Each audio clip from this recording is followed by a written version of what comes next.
Hey guys, Michael back today with another topic about why people don't work together.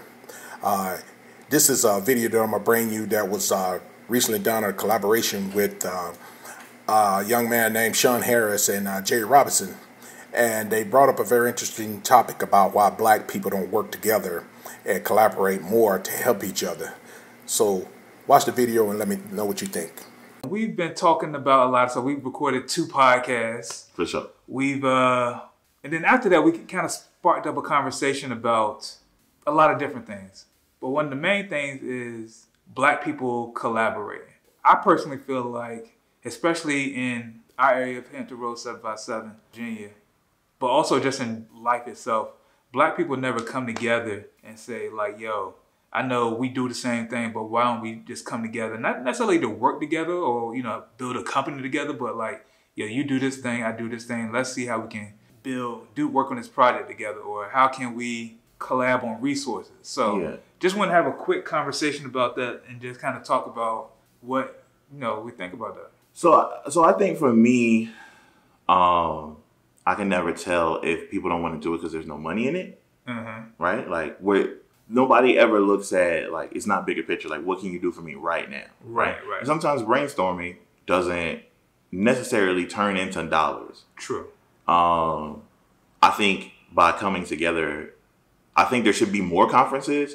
I think the conferences that we have now are people just kind of like showing themselves. But I wish more black folks did do things where they like weren't afraid to spend money with each other, or it didn't have to be some, like, for lack of a better term, like ballerific type thing where it has to be like glitz and glamour. Like, it's just a high quality product that they should be able to spend money with each other.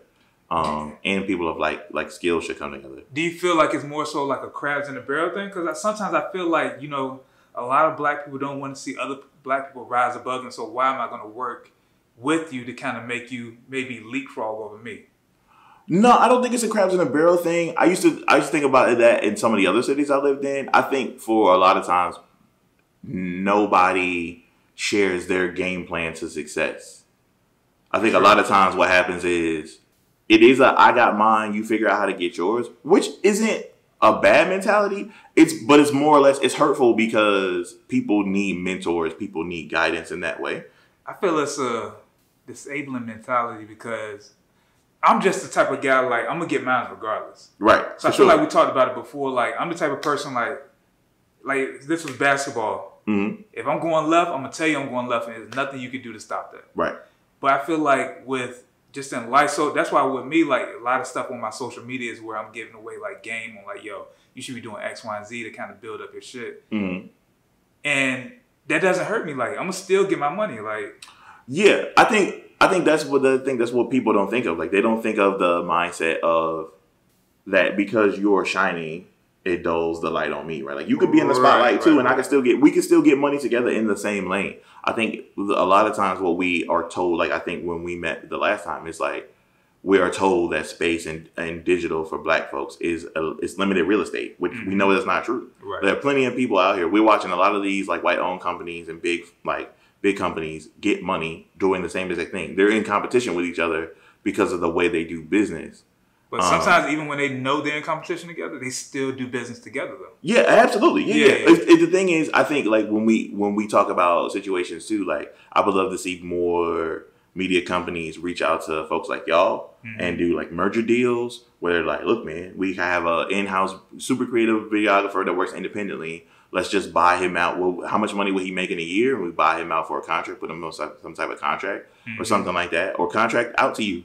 I watch a lot of these white-owned companies kind of do that too, where they really don't have a staff per se. What they do is they contract everything out. So they'll be like, look, we are 3 PR agents, but we contract videographers to shoot commercials. We contract graphic designers to do all this other stuff. We get our shit off of Fiverr. And then we upcharge our clients. Black folks, we all trying to do, everybody trying to do 60 different things, and you're not doing any of those things really well. You may do like 3 of those things really well. I think a lot of that comes with a lot of black people don't respect like creativeness or the arts. But do you think that comes from black folks as a whole, or is that a passed down thing generationally? So like prime example, right? So like, I was always told, like, you get a job at the post office, you work for the city, right? Yeah. So once I became the creative one in my family, I really had to, like, it was almost like meeting with the IRS. Like, I had to turn over to show people, like, I make money from podcasting. I make money from doing media. I make money from doing that thing. And they will be like, oh, shit, I finally get it. But, like, I never had a job with the city. Not knocking that thing, but I just was like, that's not what I want to do. I don't want to do that. Yeah, but I feel like especially when I was like heavy into like doing photos and videos, that people was like, how much you charge? And they could be the people that hit me up. Like, I'm not even like reaching out to them for work. I could literally reach out, or they could reach out to me and say, yo, I'm trying to do X, Y, and Z. How much do you charge? And then they just be like, I could say 500 for a commercial. They're like, well, you know, my cousin shoots videos. So to me, that means like you don't really respect the work that I do. You feel like it's easy. Yeah. And so when it comes down to what you're just talking about, as far as companies actually paying outside creators to come in and do work, I feel like in general, and once again, I feel like in the words of Young Leezy, black people are not a monolith. But a lot of black people don't really respect the creative arts or any type of creative industry. So they feel like they could just do it themselves. Yeah, but I also think we've always been told that like being creative comes in one or two forms for us, right? Yeah. Like it's either you really good at it and you make millions of dollars from it, or it's your hobby. Or like nobody ever takes it seriously. Like if I told somebody like, yo, I make money from podcasting, the initial thing is like, oh, well, I can get a microphone. I can go to Guitar Center and get a microphone and a mixer or whatever it is, or do it off my phone and I can make the same amount as you make. Or I could, all I gotta do is save my money up and I can catch a Canon on sale and now I'm a photographer. It's a lot of like people thinking the thing that you do is easy, but I also think we also don't do enough to show how complex the thing that we do is. Yeah, you essentially just show up with like these really good looking photos or this well produced show. Or but you don't really dive into the hours it took. You're not breaking up like I fucking lost sleep over this thing, or it cost a whole bunch of money, or I lost. I think we also with social media in general too. It also shows us how often people win because that's what they choose to show us. Like I think what you do as far as being like, let me show you what you're doing wrong with social media. Let me show you how to do stuff is important. Like nobody ever shows you the behind the scenes. I think it's the same thing like parenting.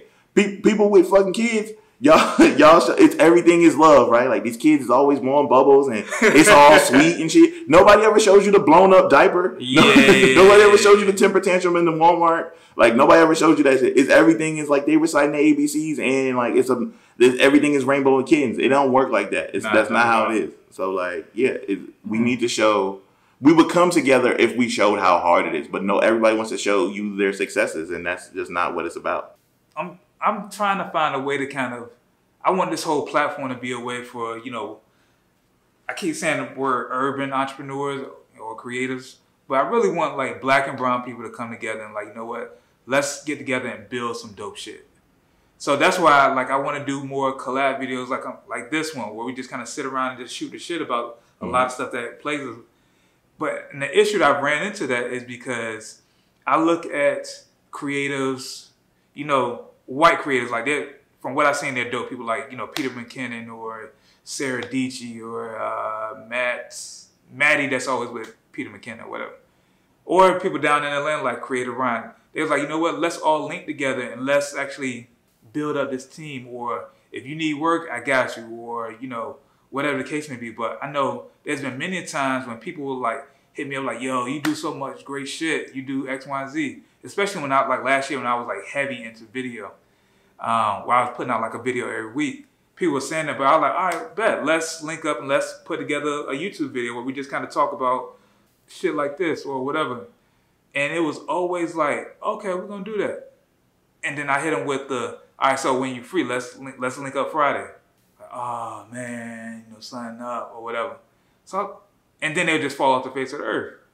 And I was like, yo, why is it that we have to be this way when if we actually came together, and I don't want to be like, lift every voice and sing type nigga, but if we actually came together and like, yo, whatever you need, I got you.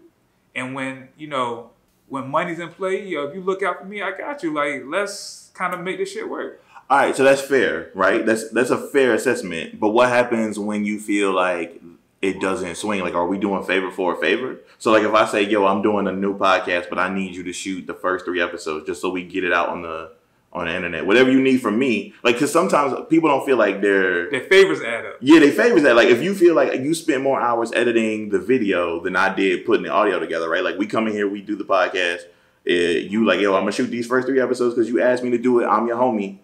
Then you like, all right, I need a favor from you. I don't know if me recording the audio equals up, right? Or the same anything. Like if you got homies that cook food, you're like, look, man, hey man, I'm having to get together. I need you to cater the shit for 50 people. Then you're like, all right, well, I don't know if this equals up to you walking around with the camera all night. So I think that's another. I mean, I think that's the thing, right? But once money comes in, that's another thing. When money comes into play, then you now everybody's trying to play percentages, like. Well, I feel like my job is harder than your job, and that's why I deserve more of this thing. I mean, it's really about communication. I get it, because I've been there many times when people would say, like, the favors don't add up. So I get that. But there's also been times when I put in more work than the other person, and they're not even doing the basics. I get it. Yeah, I mean, it's definitely tricky. I think the key is to communication. I think... So us at Pod Dealers, like we're doing a lot of bartering and we're doing a lot of asking for access. But while we're doing that, we're also seeing how can we help other businesses, or maybe even be the conduit to other people. Like maybe like, yo, I might not have anything on deck, but I might know somebody that could probably help you do the thing that you're trying to do. Yeah. I do think there are so many people that are in the same lanes that they automatically view the other person as competition. And so when you either meet them face to face and you're kind of like, yo, I'm super excited to meet you because I like your work, it always throws them off because they've just been viewing you as competition this whole time through. But when you actually cool and you're like, we can all eat out here. I don't know why y'all doing that. Like, I don't really look at anybody who's in podcasting or doing that other stuff as like, or anybody in media in general as competition. I'm always looking to get better and looking to get bigger. So how do I make my platform bigger by collaboration versus competition? Like, you might see me say this a lot, like, I'd much rather collaborate than compete. Right. And that's because it means more to me. I'd rather put this area on than necessarily put myself on all the time. Like, like you said, I'm going to be all right. Like, I'm going to be okay. So I want to do my part for the city or whatever. We've actually been here talking for like the past 3 hours. So I really just wanted us to kind of hop into this, like a quick little YouTube video, just kind of talking about all this stuff, because it felt like a lot of stuff that we was talking about before should have been brought into a video. So, and I want to get big into like just collaborating with different, creators and entrepreneurs and just professionals and people who just doing like a lot of dope shit. So where can people find you, Evan? You can find me at Pod Dealers on Instagram, Pod Dealers on Twitter. And you can listen to the podcast. Just click the link in those bios. All right, so I hope you liked this episode. Like I said, it was really just an open conversation, open dialogue with my man Jay.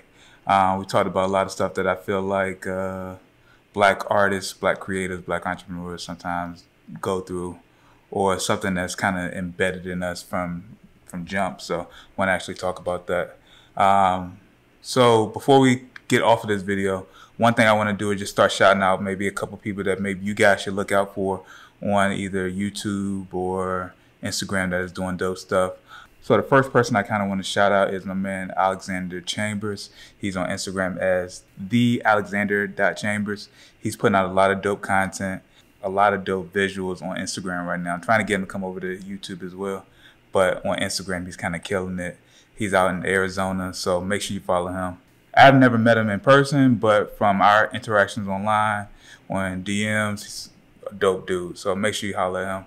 And that's pretty much all I got. So once again, this is Shy Harris of the Rebel Society, and I'm out.